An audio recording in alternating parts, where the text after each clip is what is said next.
And so the Bible says that he took 600 men. That sometimes you bring in men and they only come to replace God instead of standing with God for God to work. Some people come into your life and they want to play God. Man, 600 men with him, and they came to Besor.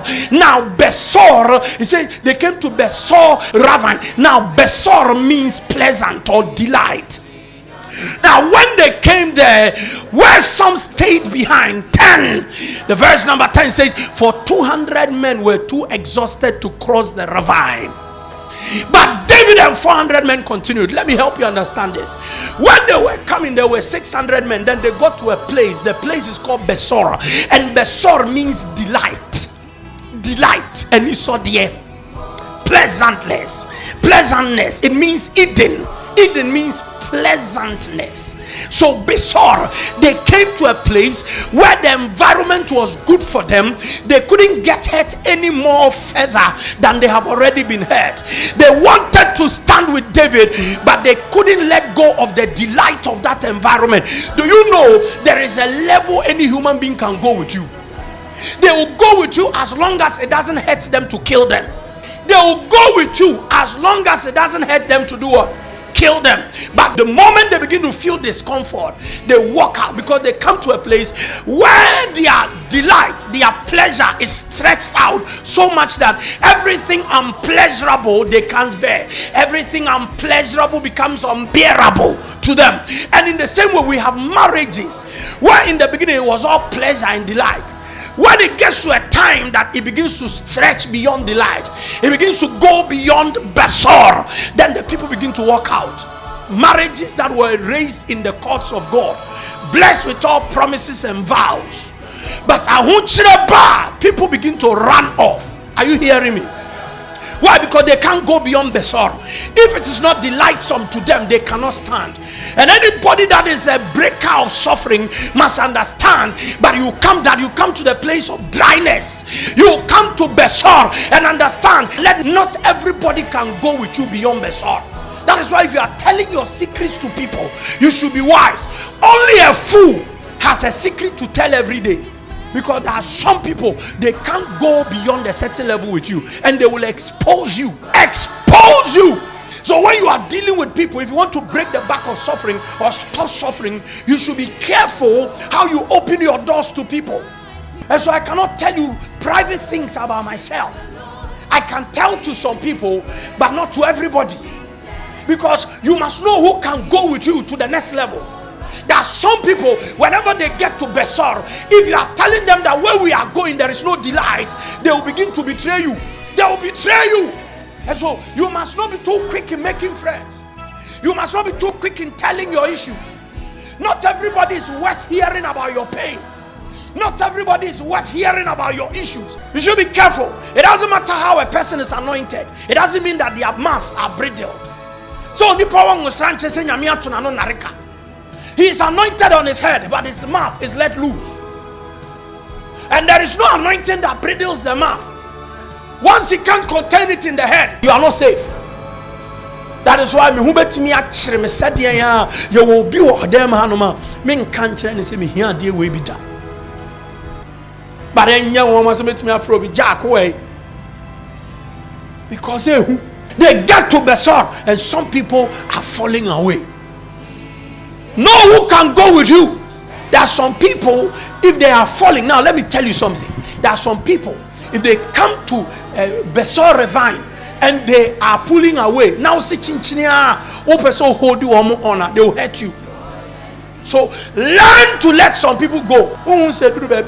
You must allow some things to just fall out of your hands. Because I didn't do and I won't.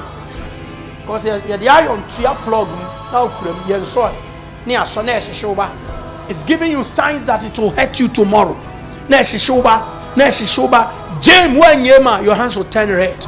That's it. Boy, the man in crop. Onyamare or boo, butubutu, a bow yam. You're free now, the woman or butubutu, you're free. They can't go beyond Besor Ravine. Let them go. And yes, sir, they will hurt you more.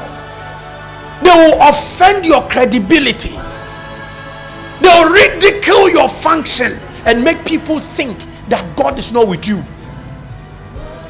So if they say they want to go, you let them go. Then you fix your gaze on God. Then you let God bring you the person that can help you. I have worked with God in my few years. I have seen how people you love can hurt you bad. I have seen how people you cherish don't cherish you. I have seen how people you raise will bring you down.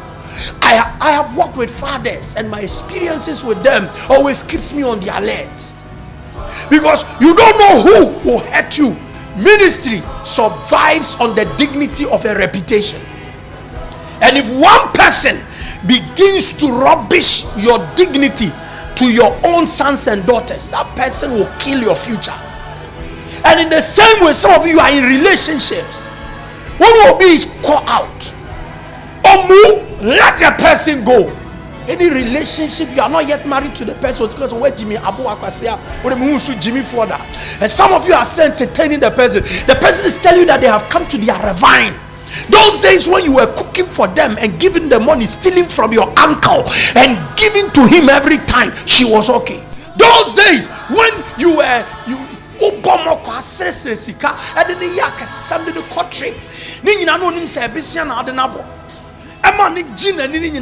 I love you. And a time will come where reality will catch up with everybody. When the cup of delight gets dry, who can stick with you? It's very important to know. When you don't have those things that brought them anymore, when you don't have it anymore, some people will leave you. So you don't tell your secrets to everybody, because you don't know who to trust. I have to build you well, build you with truth, so you know how you run your race. Are you hearing me? Some people are with you just because you are okay now. How many of you can still stand and say, I'm going to IGC, when you hear rubbish being said about the man of God? There are some of you, you won't even dare come here. There are others too, they will still come. Do you know some people will die with you? But there are some people, they will leave you to die. And you must know which of the 600 men will die with you and which of them will leave you to die. 200 men said, we cannot go any further. We cannot be so refined. They stayed there. They stayed there. 200 men were too exhausted. David and 400 men continued in the pursuit. Now I'm going to give you the next key. Verse 11.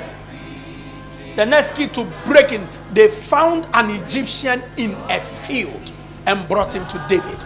They gave him water to drink and food to eat. If you want to break the back of suffering, you must be a giver. But on the highway, they found an Egyptian, a company, but on belonging to the Israeli camp. They gave him water and drink and food to eat. He says, part of a cake of pressed figs and 2 cakes of raisin. He ate and was revived. He had not eaten any food or drink nor water for 3 days and 3 nights. And David asked him, after David had given to him, he asked him, to whom do you belong and where do you come from? He said, I am an Egyptian, the slave of Amalekite. My master abandoned me when I became ill 3 days ago. 14, we raided the Negev and the Kerethites and the territory belonging to Judah. See, any master you call Judah and you know what we see for Iran. Onim Davido, you call ready warm and the Negev of Caleb, and we burned Ziklag. David asked him, can you lead me down to the raiding party? He answered, swear to me before God that you will not kill me or hand me over to my master. I will take you down to them. Now, what is the key here? David that he finds this man. Today I saw something that shocked me, and I said I'll preach about it. He found this man, a common dinner, now they found him and brought him. And when they brought him, they didn't ask him questions. The first thing they gave him was food. And after they had given him food, it was then they asked him, Bema, who was minimum nam na me yari nan say kakre nan sani no jame ho e command them nanai nsuo kam nansa nsuo kam ano aduane kam ano ye ko chichire America nkro ko chichire munipa Negev Judah afa ye ko ho nyina Caleb kro ahye so na David who said the war peno Bema was the key. But how did it enter? Let me tell you what I said I chanced on today that shocked me. And I've decided to buy water from them every day. Century Water. This afternoon I went to Century Water. Me jina me want say security man na kofi akofa pine kakraka. Sister, pine kakraka. No ba no kuta sachet water. Bako be 5. No ba be hwie agu no asako. Abeti anu no hwie agu we na dedem. Afu say school phone call abebrebe ba. I was one with our school phone call abebrebe ba. Omo nyina duru a omo nka hwe no atambi no omo ko. I'm a dear primary school for no. And it was something they knew about. So they just walked. I could count. Me, I'm over 500 to about 1,000 children. I would say, we are 50 back, 20 back. Then I asked the security man. And I'm saying every day you give them water. So more than sachets, more than 25, 20, 30. Now, this man, said that. You complain because these children are children of both the rich and the poor.